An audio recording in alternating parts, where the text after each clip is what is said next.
Good morning.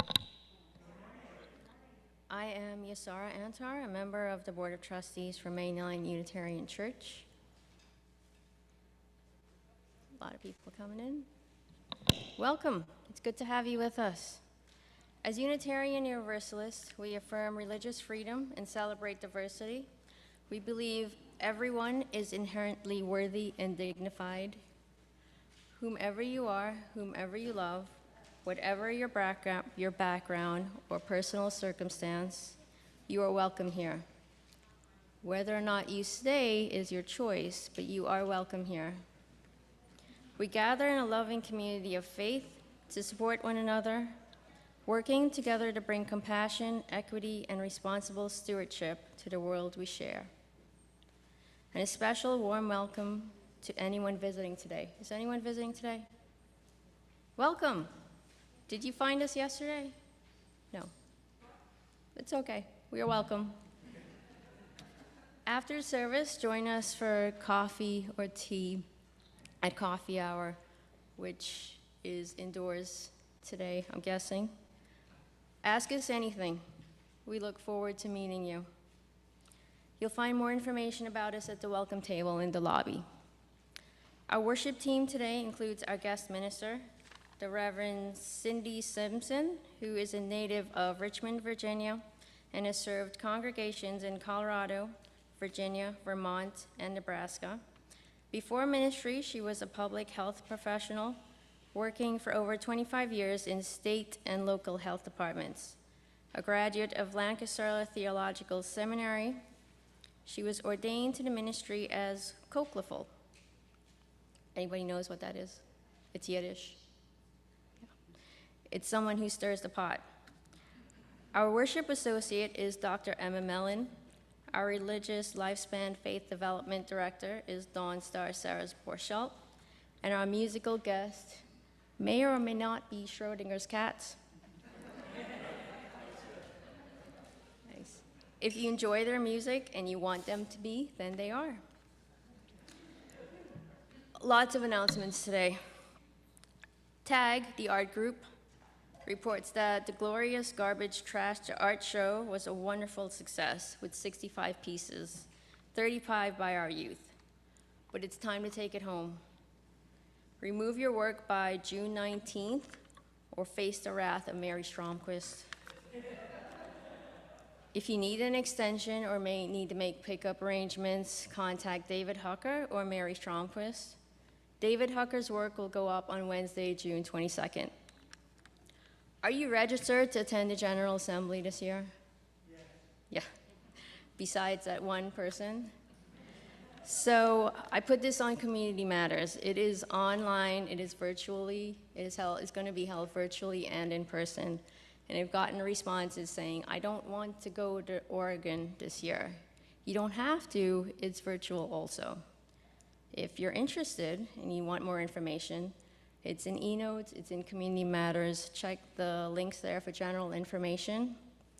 Get in touch with Jess Michael. She will compile a list of delegates, review, and appoint. Please join members of the Environmental Justice Team on Saturday, June 18th from 9 to 11 to work with the Darby Creek Valley Association to plant a rain garden. Everyone is welcome.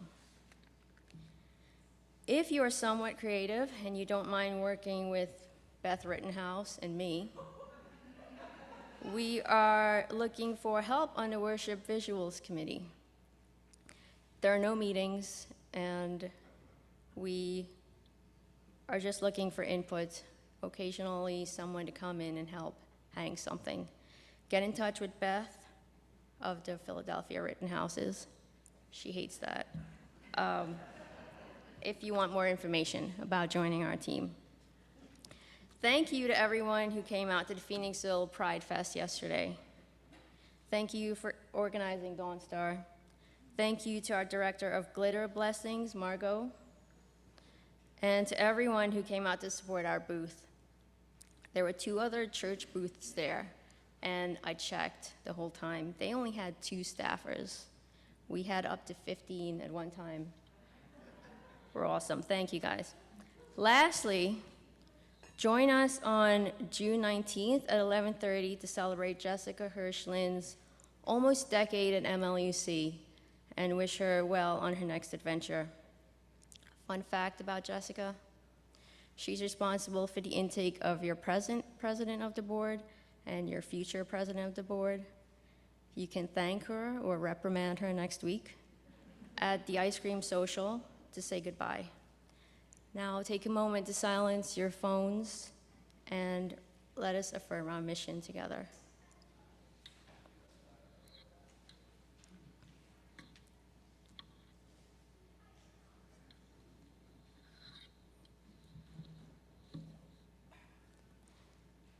Together, we transform lives through love, service, and our welcoming faith.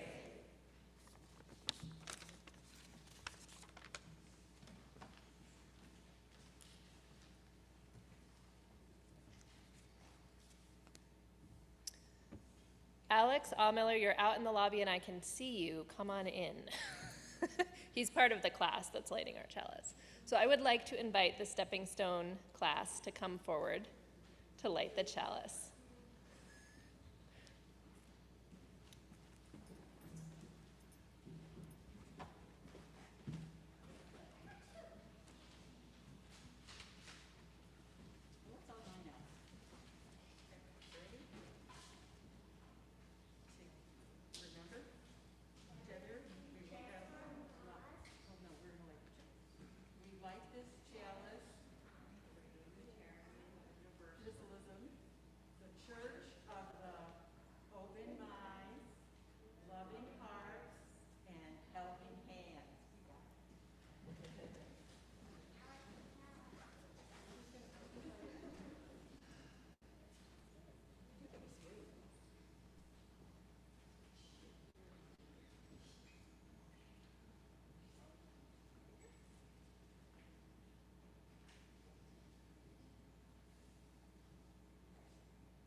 Almost heaven, West Virginia, Blue Ridge Mountain, Shenandoah River. Life is older, older than the trees, younger than the mountains, blowing like a breeze. Country roads take me home to the place I belong. West Virginia, Mountain Mama, take me home, country road.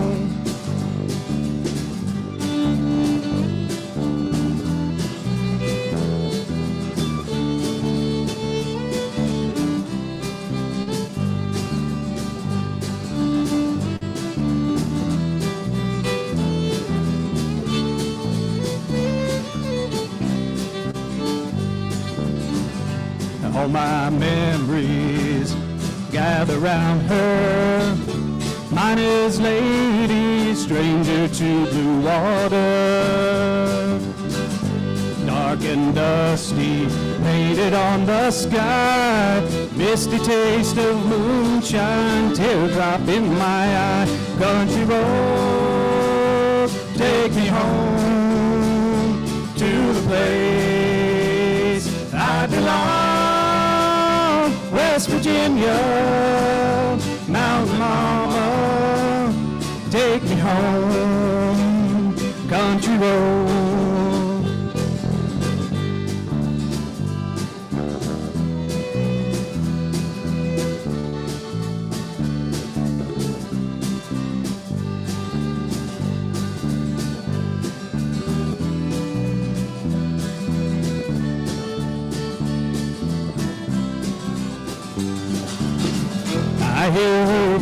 voice in the morning hour, she calls me. Radio reminds me of my home far away. And driving down the road, I get a feeling that I should have been home yesterday. Yesterday, country roads take me home to the place I belong. West Virginia, mountain mama, take me home. Country roads take me home to the place I belong. West Virginia, mountain mama, take me home. Country roads take me home. Country roads take me home. Down country roads.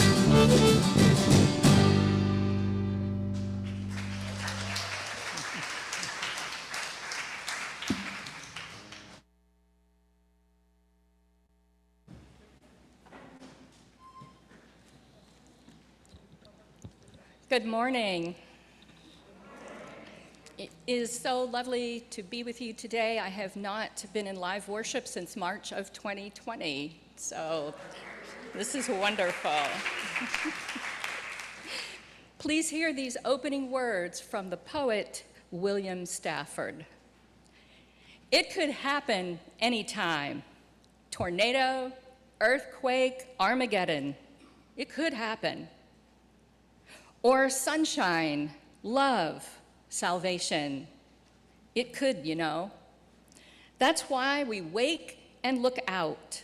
No guarantees in this life. But some bonuses, like morning, like right now, like noon, like evening, like summer. Yes. We take this time in worship to awaken ourselves to the blessings of this morning, this day, this moment of now we share together. Let us worship.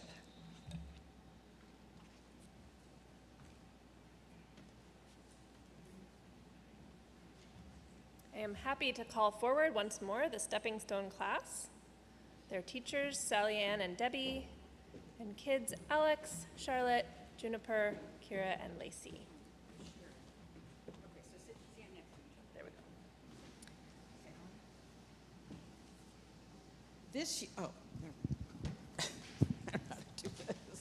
This year, our Stepping Stone classes, these kids have learned about Universalist Unitarian history and were inspired by Clara Barton.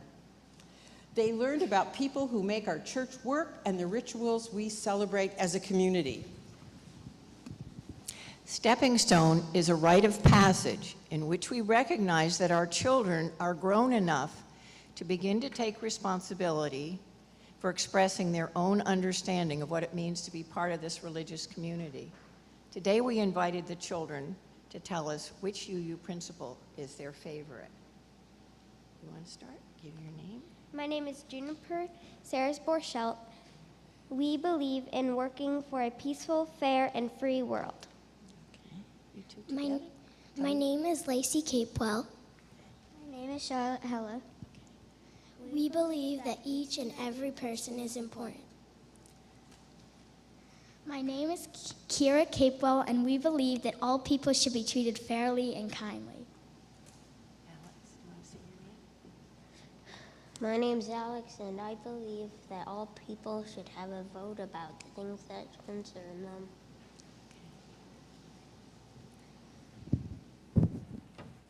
Part of the tradition here at MLUC is that in this class, the group is asked to make a stepping stone, because this is a stepping stone to further understanding of themselves and their beliefs in the world and our faith. And this is this year's stepping stone, made with the help of our clay lady.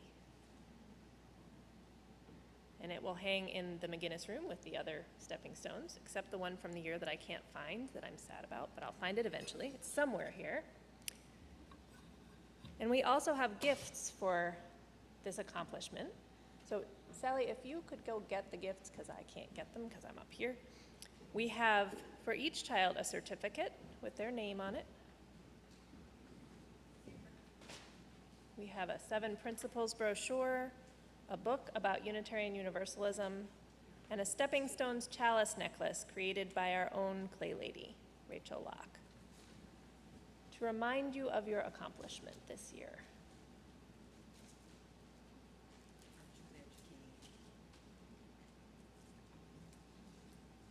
And the certificates are a little harder because they have names on them. We'll figure it out. And I believe that this group of kids is going to go decorate cupcakes for us all to eat at coffee hour as their treat for the day. So let's give them a round of applause, not just for cupcakes, but for their accomplishment.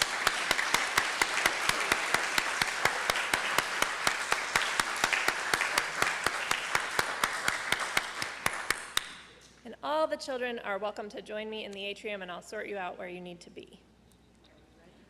Okay.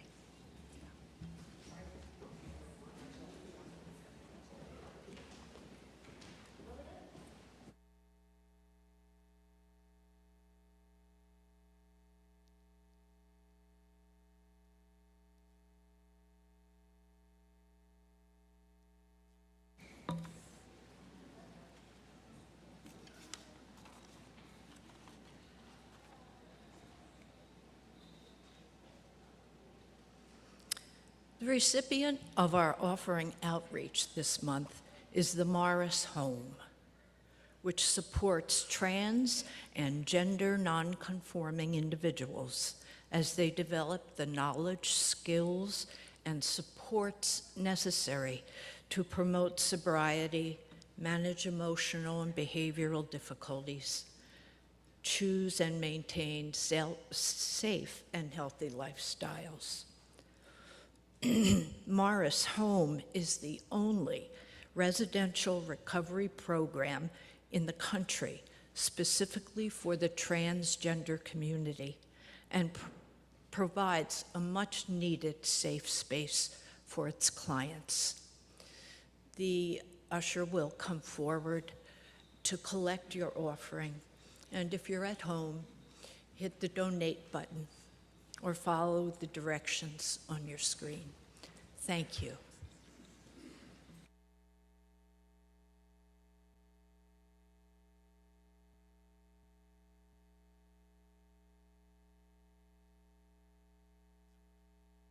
That Lisa Breck is not with us today.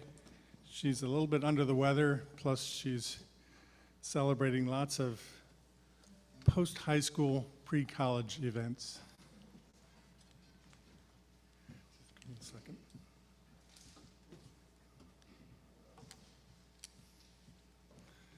All right.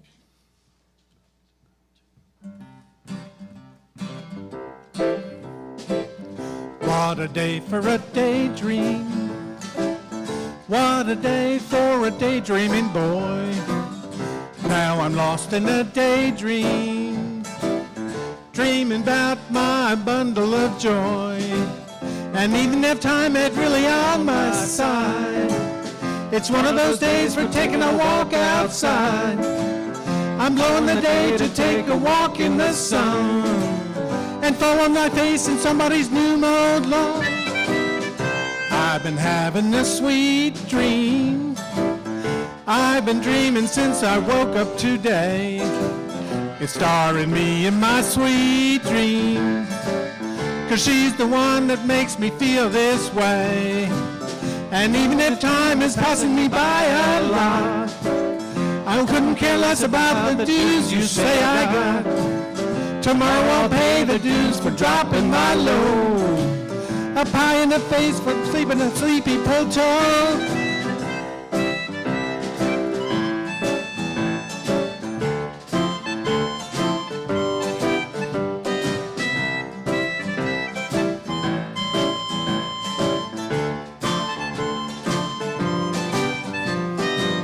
And you can be sure if you're feeling alright, a daydream will last and long into the night. Tomorrow at breakfast you may pick up your ears or you may be dreaming for 1,000 years.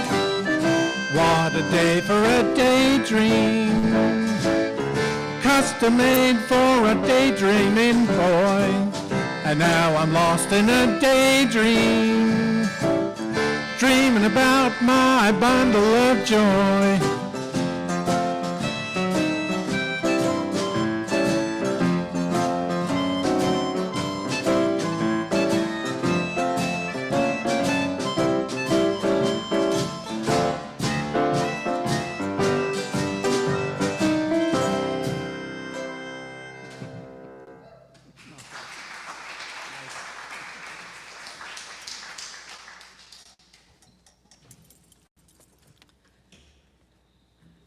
In community, we share our joys and sorrows and support each other through the good and the bad. Please join me after each announcement saying, "We hold you in our hearts." For the clients who benefit from the work of Morris House, that they may live safely a life of integrity and dignity, we hold you in our hearts. We remember all those whose lives are being disrupted by the war in Ukraine. We hold you in our hearts. For our country, that we may find our way through the divisiveness that separates us, we hold you in our hearts. Betsy McElwain would like us to light a candle to remember longtime MLUC member Lois Adams, who died Sunday, June 5th, at 92 years of age. She requested no funeral services. Lois began her career as a school psychologist in Radnor Township and retired as the district's Director of Special Education. She adored children and was a tireless advocate for them. Lois had great wit and spirit. She was kind, independent, and feisty. She will be missed. For Lois and all who mourn her, we hold you in our hearts. Jessica Hirsch Lynn asks that we remember Cora Pluta's whole family who are sick with COVID. So far, they're doing okay. For Cora and her family, we hold you in our hearts.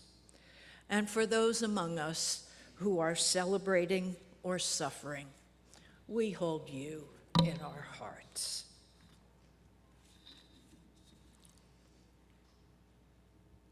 Thank you, Yasara. For today's reflection, I want to share how Reverend Cindy's theme, Tangled Blessings, landed on me. It took me back to when I was a preteen, helping my mother after supper. To deal with the tedium of drying the dishes, I would announce out loud all the good things that I saw coming. We would go to the beach, and it would be perfect, and the day would go on and on. I'd finally go to high school, and my life would be different. In my plans for the future, there were no tangles. And I'm almost embarrassed to say that there is still a part of me that expects and tries to engineer having only the good stuff. A life just so, like a portrait hung on a wall. These days, I'm trying to allow what is, the welcome and the unwelcome, more graciously. And that reminded me of my short poem about the tangles of things. I'll read it twice, and then we'll have a quiet time for reflection. Nothing is just one thing. The woods knows that. While the canopy greens, muscular trees broken by last winter's storms rest and dissolve into soil, where they feed legions of creatures and plants. Ancient mosses reawaken on schedule as the ground struggles to digest plastic trash. Even the doe carcass left by hunters is disappearing under unstoppable green ground cover. Nothing is just one thing. The woods knows that, and the woods bears it all. Nothing is just one thing. While the canopy greens, muscular trees broken by last winter's storms rest and dissolve into soil, where they feed legions of creatures and plants. Ancient mosses reawaken on schedule, while the ground struggles to digest plastic trash. Even the doe carcass left by hunters is disappearing under unstoppable green ground cover. Nothing is just one thing. The woods knows that, and the woods bears it all.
Thank you.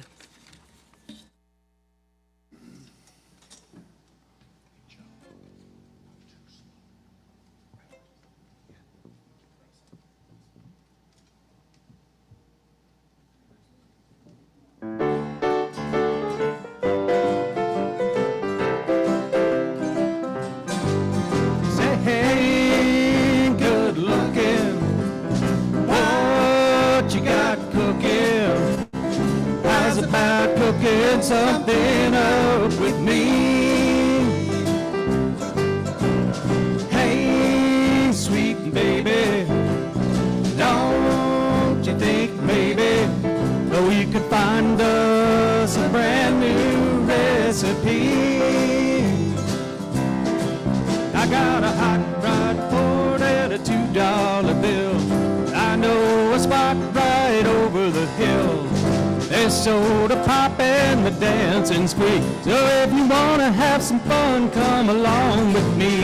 Saying, hey, good looking, what you got cooking? How's about cooking something up with me?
About saving all your time for me.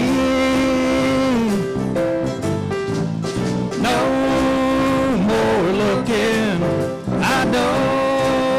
I've been. How's about keeping steady company? I'm gonna throw my date book over the fence and buy me one for 5 or 10 cents. I keep it till it's covered with age, 'cause I'm writing your name down on every page, saying, hey, good looking, what you got cooking? How's about cooking something up with me? I said, how's about cooking something up with me?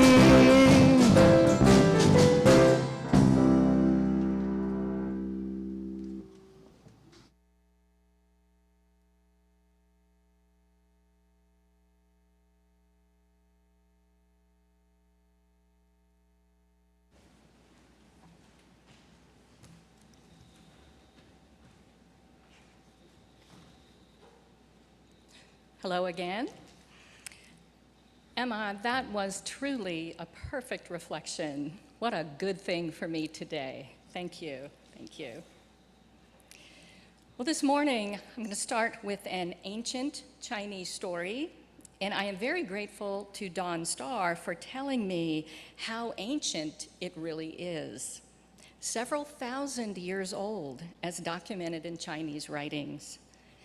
And there's a lot to the story, and I think that's why it's really stood the test of time.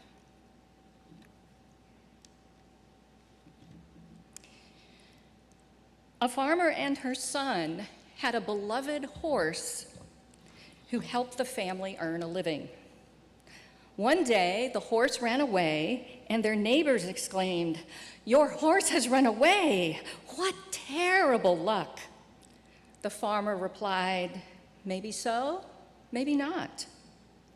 A few days later, the horse returned home, leading a few wild horses back to the farm as well.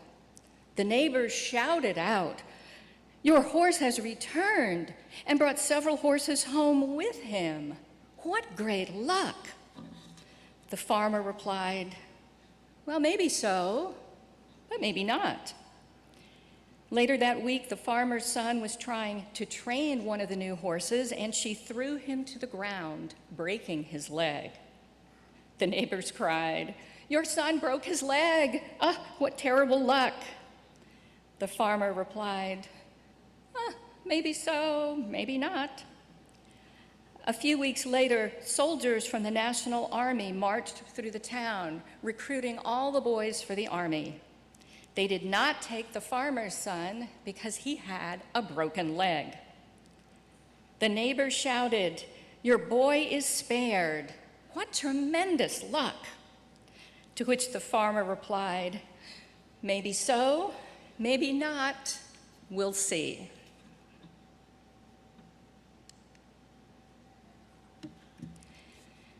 Today, my topic is Tangled Blessings. And before getting into the tangles, we can wonder, what is a blessing? We probably all have very, very different ideas of that. Buddhist teacher Tara Brach's definition of blessing is very powerful. She says, "A blessing is whatever reminds us of the sacred, loving presence that shines through all of us." A blessing is whatever reminds us of the sacred, loving presence that shines through all of us. This is powerful because it doesn't just limit blessings to something that is consciously given or received. Rather, it opens up the idea of blessing to be any kind of an experience that reminds us that we are always participating in and in the presence of the love that holds us all, the sacred love that shines through each of us. One of the challenging aspects of blessings is that although sometimes they come to us clear, obvious, and shining, often they don't.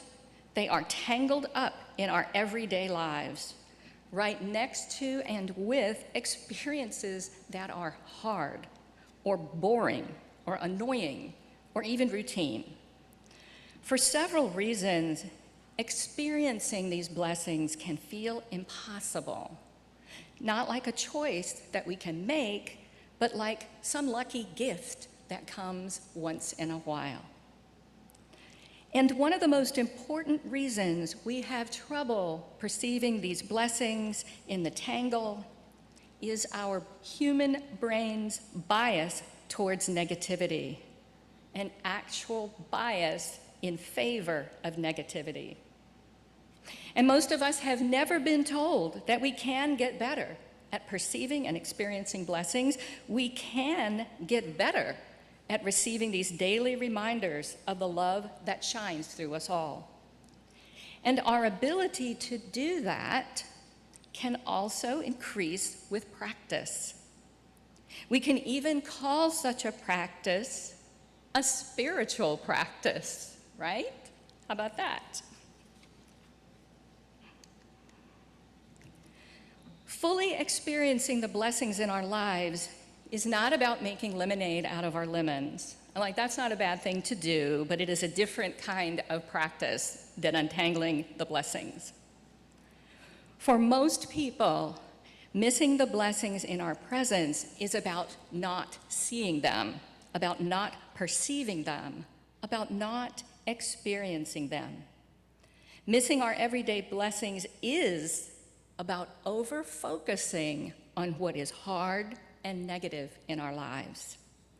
And as I said earlier, one of the biggest blocks to being able to perceive the blessing reminders of the love that holds us all is our brain's negativity bias.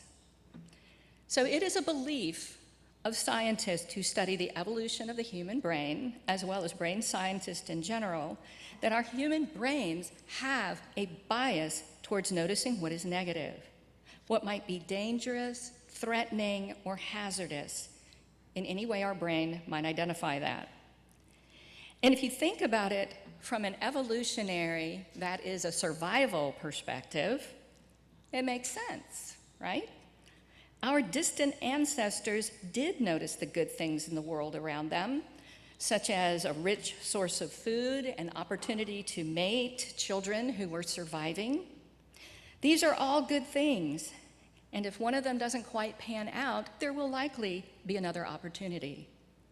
But as for threats, hazards, and dangers, early humans had to be pretty much perfect at seeing those things, because a failure to do so could result in injury or death.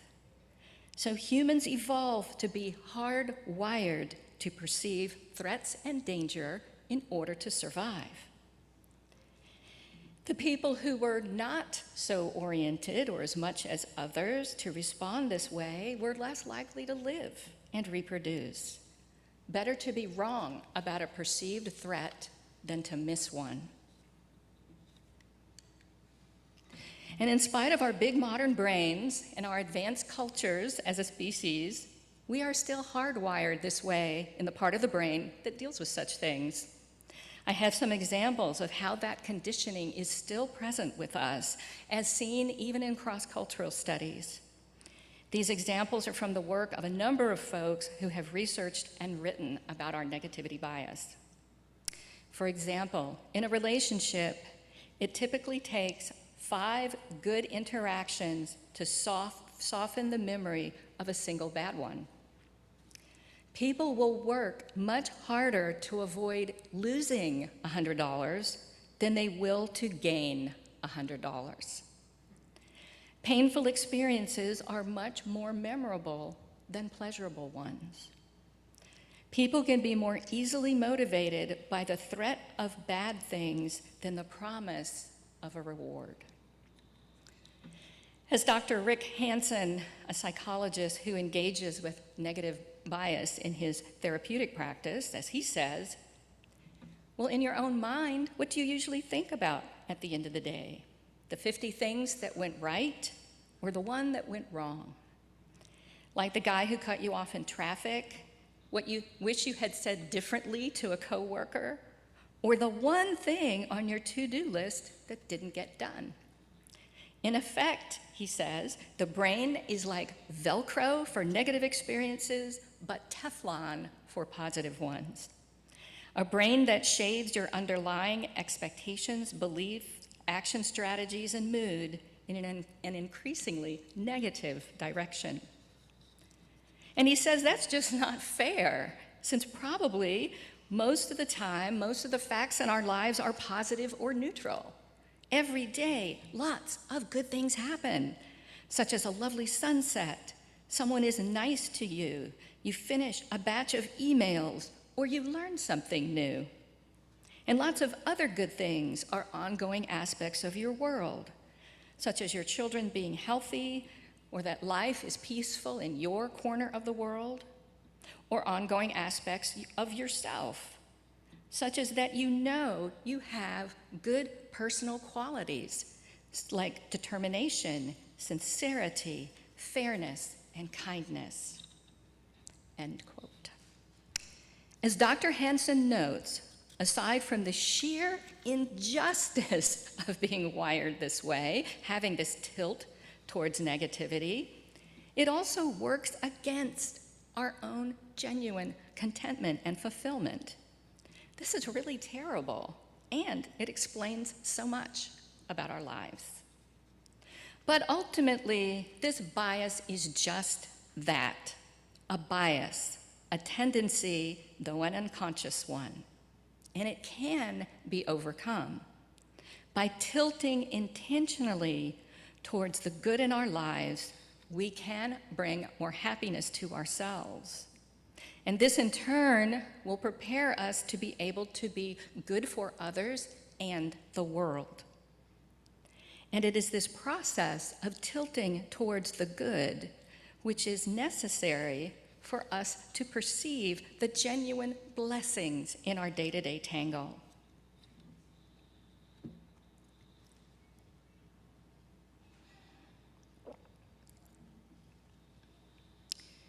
And before going on to say how we might get better at this, y'all, I want to acknowledge that I'm not getting ready to share some happy, clappy cure-all that can make the hard things of the world disappear. No way. As humans, we all experience dreadful losses and despair, grief, hopelessness, and all kinds of injuries that are present for us and everyone around us. That's how it is. These experiences matter to all of us, they hurt us all, and they are real. And yet, I do believe that in spite of this, we can still learn to tilt towards an ongoing perception of the blessings in our lives and have that become our bias, at least most of the time. We can cultivate our ability to see and experience all that is good in us and around us. And this will have a powerful impact on our own happiness and on the goodness that we can share with others. So how might we do this? And I'm not going to say that it's easy. Mostly by intentionally looking for what is good, what shows us the love that holds us all every day. It doesn't have to be a big thing, however you might define big. In very hard times, maybe those blessings might look pretty small, but they are still there. One of the simplest statements of this is when Mr. Rogers' mother told him during a frightening experience, look for the helpers. Look for the helpers, look for beauty, look for love expressed, look for good ideas being turned into reality. So here is a basic way to do this. And again, there's a lot out there on the internet about this, pulled from a number of different writings on this subject. This simple way is to commit to a concrete and realistic way to acknowledge what you perceive that is good around you every day. This is a spiritual practice, so it takes a true commitment and some consistency. It could be something like a blessing diary, writing down the blessings that you experienced, and, just so you know, seeing them happen to someone else or out in the world is you experiencing it. In the case of our brains, what we see is ours. We are experiencing it in the part of the brain that runs all this negativity, positivity stuff. You could be more informal and commit to something like when you are showering or cleaning yourself or doing some other routine task every day, to list X number of blessings you perceived. 3, 10, 15, however many. You could start small and work up.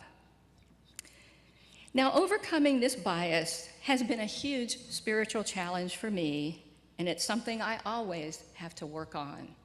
So it may not be that you get there where this becomes your way of life. You might be different. I hope you are.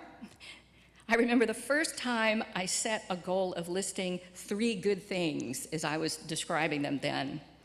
And I thought a great time to do this is when I shower. That can be so peaceful and calming. So the first time I was standing there under the flow of water, and I began to think of the good things of the day.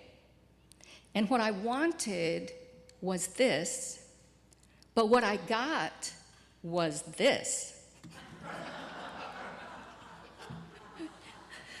I was absolutely overwhelmed by the rush of negative thoughts. I couldn't even think of anything good. I automatically started rehashing all the challenging and distressful events of the day. Just the thought of naming my blessings was distressing. So I flipped right over into the negative, which is kind of a comfort zone way too often. So it took me days at that time to think of even 3 blessings I had perceived that day without being drowned by my own bias to the negative. And it's something I have to work on all the time. It has to be an ongoing spiritual practice for me, and that's okay for anyone. None of this is about perfection or constant mastery of anything. You just do the best you can.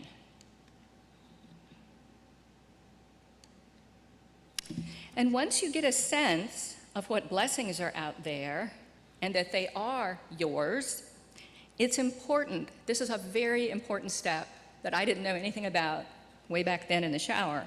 It's important to sink into them. Someone brought you that perfect cup of coffee, or you made it for yourself. Sink into it. Allow yourself to enjoy it thoroughly in your memory. Set an intention in your remembering to allow the blessing to flow throughout your body, however you envision that, as warmth flowing throughout, or maybe as a gentle alertness or energy reaching out to your fingers and toes, or a wave passing over you. Sink into that experience and feel it bodily, in whatever way that works. So this is super important to do, to feel that blessing, whether it was this morning or last night or right now. Engaging in this experience of feeling blessings throughout your body means also not only that you will remember more of your blessings in the tangle, but to experience them more in the actual moment. That is kind of the next level of experience blessings, of pulling forth your experience of the love that holds us every day and letting it soothe and comfort and inspire or energize you as you live your day. It might take time for you, or maybe not, and it's really probably a much less linear experience than I have spoken it. And the good thing about committing to a spiritual practice is that when your method becomes stale, which happens, feel it's just not working for you anymore, you can use your creativity to find a new way to practice. Looking online at overcoming the negativity bias will probably take you to millions of articles and groups and conversations about this. And that way, you can find a way of ongoing practice that supports you and your spirit.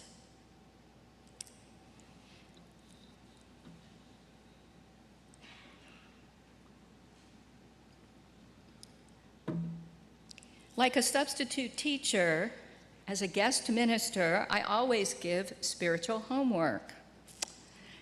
So I invite you to experiment with increasing your ability to perceive blessings in the tangle of everyday life.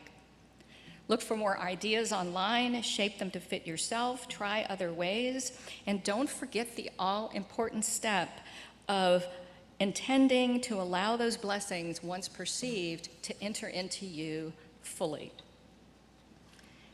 And I think this information about the negativity bias and how to overcome it is, like, why is this such a secret? Because it seems to be. No one ever talked to me about it. I hadn't heard about it from a friend or from anyone. Of course, that's just me, but it is really can be very powerful. So here we are, living in a faith community together as Unitarian Universalists, aiming to live according to our principles. And the purpose of doing that is so that we all can become, individually and as a community, more of a blessing to ourselves and to others and to the world in every way you can think of, and as our unique gifts and abilities and circumstances allow. Paradoxically, recognizing and cultivating blessings in our own lives helps us to do this. Being reminded frequently of the love that holds us all allows us to experience compassion and joy more deeply at a personal level. Then we can commit even more to living our principles to change the world for the better, to be a blessing in this world and for this world. As Antoine de Saint-Exupéry says, love does not consist only of gazing at one another, but in looking outward together in the same direction. So may it be, blessed be, Amen, Shalom.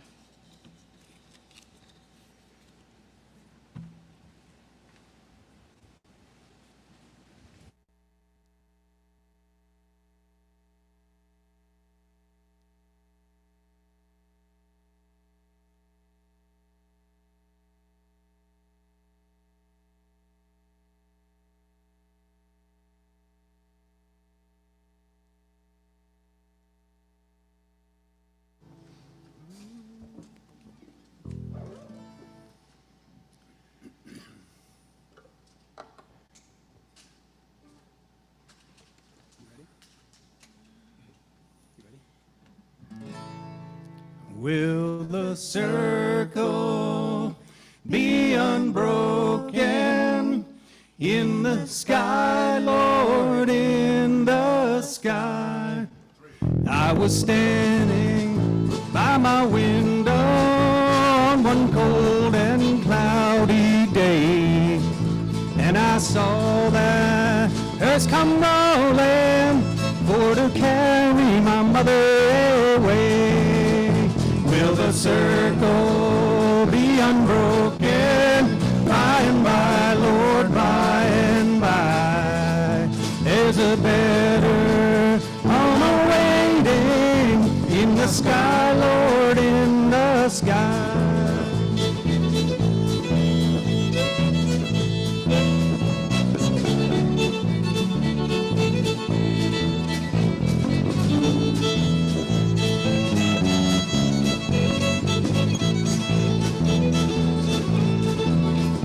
Well, I told me,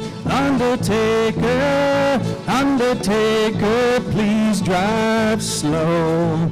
Oh, this lady you are hauling, how I hate to see her go.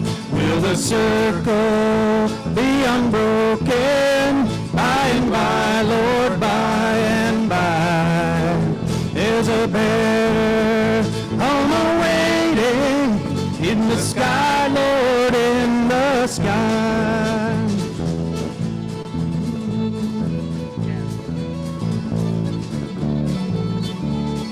Okay, I'm coming.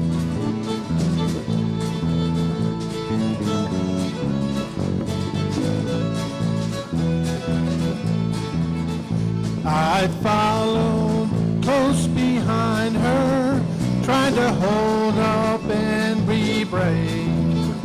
But I could not hide my sorrow when they laid her in the grave. Will the circle be unbroken? By and by, Lord, by and by. There's a better home awaiting in the sky, Lord, in the sky.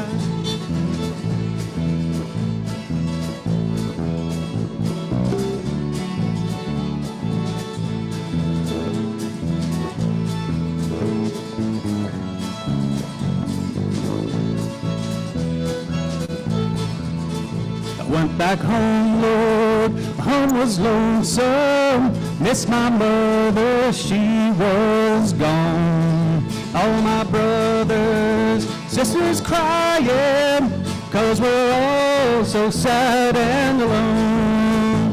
Will the circle be unbroken? By and by, Lord, by and by. There's a better home awaiting in the sky, Lord, in the sky. Will the circle be unbroken? By and by, Lord, by and by. There's a better home awaiting in the sky, Lord, in the sky. In the sky, Lord, in the sky.